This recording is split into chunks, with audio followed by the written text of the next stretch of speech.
mereka masuk di penjara, mereka memperjuangkan hak untuk memilih dan juga untuk memiliki properti.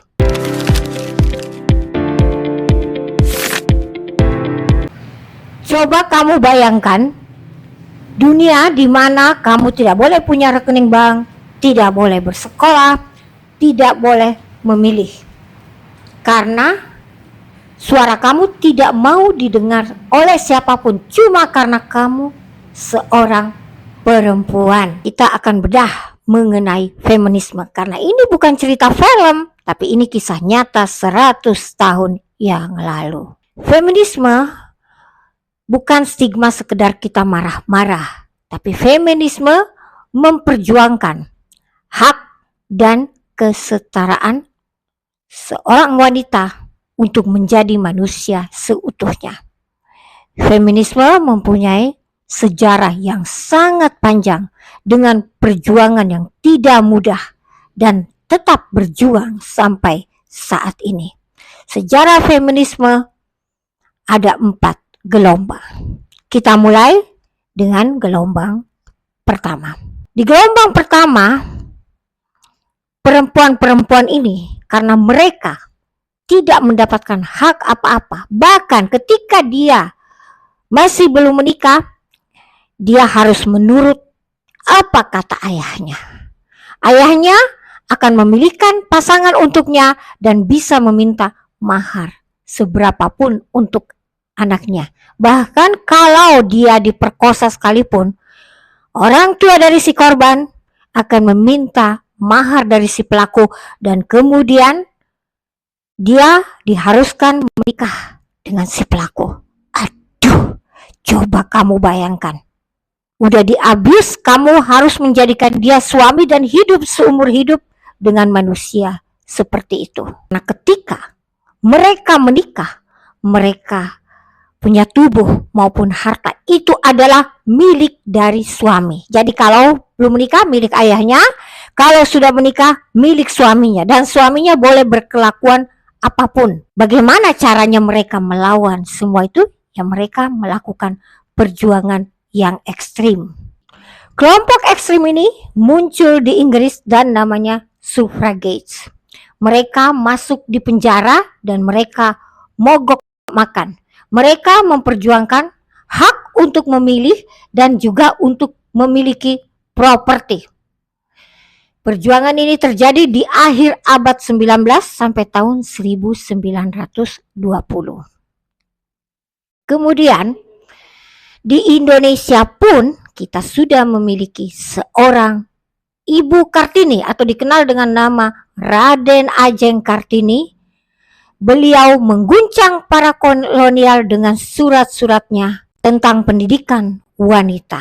Setelah Perang Dunia berakhir, wanita pun mulai berpikir kembali, oke, kita punya hak untuk memilih dan kita juga bisa memiliki harta, tapi kita ini tetap disuruh tinggal di rumah, mengurus rumah tangga dan selalu berada di dapur.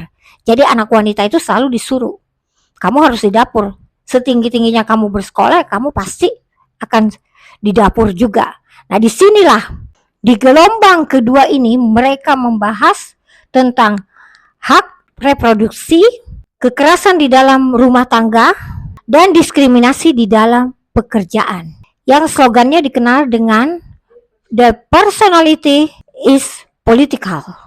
Karena di saat itu, kalaupun wanita bekerja, dia akan mendapatkan gaji yang lebih rendah dari laki-laki. Dan otomatis mereka meminta persamaan hak untuk itu. Nah, sekarang kita masuk ke gelombang ketiga. Di gelombang ketiga ini lebih berwarna. Itu terjadi di tahun 1990 sampai di tahun 2000-an. Di sini ada satu kelompok aktivis yang dia adalah seorang funky yang berjudul Riot Girl. Dia selalu membela feminisme dan dia selalu meminta persamaan hak tentang derajat wanita. Mereka merubah standar kecantikan atau melawan standar kecantikan patriarki seperti itu, dan memang bisa kita bilang bahwa perjuangan wanita kulit putih, feminisme kulit putih dan wanita Asia dan Afrika itu berbeda. Itulah yang mereka lakukan. Jadi mereka lebih berwarna dan mereka lebih gencar pada saat itu. Kemudian sekarang kita masuk ke gelombang keempat. Gelombang terakhir ini adalah masa digital. Ya, zamannya digital. Di situ ada hashtag #MeToo atau gerakan bersama. Di sini sudah lebih mudah menjangkau dan melindungi para wanita, melindungi wanita-wanita yang diabuse atau mengalami pelecehan, dan ini sudah adalah gerakan mendunia dan makin ada perlindungan untuk para wanita. Nah, sekarang kita akan bertanya, kenapa sih perlu ada feminisme ini untuk saat ini? Bukankah sekarang wanita sudah bisa masuk ke kancah politik, kemudian udah pasti bersekolah, hampir di mana-mana wanitanya udah bersekolah, udah jarang ada pernikahan paksa. Oh, jangan salah. Di daerah-daerah tertentu masih banyak yang abuse terhadap wanita, masih banyak kekerasan di dalam rumah tangga. Seorang suami sangat berhak untuk memukul istrinya, menampar, dan mereka tidak berani untuk melaporkan ke polisi. Karena apa? Di negara-negara yang belum maju, polisi juga tidak mau tahu urusan tentang itu. Dulu mereka diperlakukan seperti itu, sekarang pun masih diperlakukan seperti itu. Makanya kita sebagai kaum feminis, kita harus berjuang dan berjuang terus untuk keadilan para wanita. Oke? Kita tetap harus berjuang dan perjuangan kita masih panjang. Saya sendiri pernah ikut di Women Liberation. Itu adanya di Tokyo. Tapi mengapa saya tidak terlalu lama di Women Liberation? Karena di situ bukan dibahas tentang kesetaraan, tapi wanita harus lebih di atas pria. Jadi kalau bisa kita harus menguasai laki-laki, bahkan menjajah laki-laki. Di sini saya menganggap ini kan bukan kesetaraan. Kita kan mencari kesetaraan. Dan laki-laki pun adalah seorang manusia. Jadi kalau sekarang kita dijajah sama pria, terus kita balas dendam, kita menjajah lagi, apa artinya semua ini? Tapi saya punya cara sendiri, tetap akan berjuang untuk feminis sampai kapanpun. Saya harap dukungan dari saudara-saudariku, saudari-saudariku yang cantik-cantik. Mari, jangan mau kita dijajah.